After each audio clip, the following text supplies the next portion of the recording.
Ngayong araw guys, papakita ko sa inyo kung bakit kami napapamura. Nakakamura sa aming pang-araw-araw na daily ulam everyday.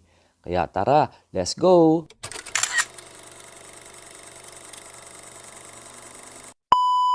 What's up mga pamangkin?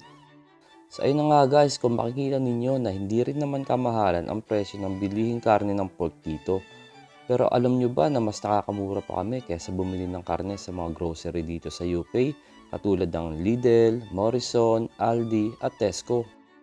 Sa kumpanya kasi namin guys, kung saan kami nagtatrabaho ay nakakabili kami ng bagsak presyong low price ng karne ng baboy. Bali pipila ka lang at pipili ng parte ng gusto mo at babayaran mo ito. Basta ipakita mo lang ang ID mo at syempre ang perang pambayad mo. By the way guys, aabot nga lang pala sa 20 pounds ang bawat piraso ng primal cut ng baboy dito. Bali pipili ka lang kung ham leg ba o shoulder ang orderin mo. Meron din mga cuts na katulad ng belly at ribs na mabibili mo sa mas murang halaga. Merong 1.5 pounds hanggang 10 pounds. Depende talaga sa napili mong cuts. At ayun na nga guys, pagdating ng Friday pupunta ka na dun sa lorry o yung parang container truck na may freezer kung saan nakalagay lahat ng mga in-order naming karne. So bali pipila ka lang saglit at ipapakita mo yung resibo at pagkatapos nun ay ibibigay na rin agad sa'yo yung in-order mong karne nung nakaraang araw.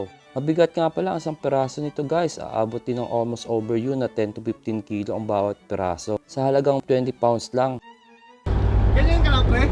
Oo, bakit? Videographer lang. So computin natin guys. 20 pounds divided by 10 kilo equals 2 pound per kilo. I-multiply natin sa 70 pesos na palitan bawat 1 pound. Bali lalabas lang na 140 pesos per kilo ng baboy. O diba talagang nakamura kami sa aming ulam?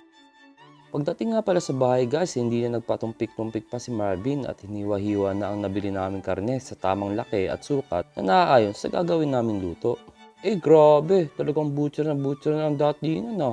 Baka Marvin yan. At ayun na nga guys, matapos ang matinding sagupaan sa paghihiwa ay nakapagluto na rin pala kami ng aming ulam. Bali nilagang mekos-mekos ng baboy ang aming dinner ngayong gabi.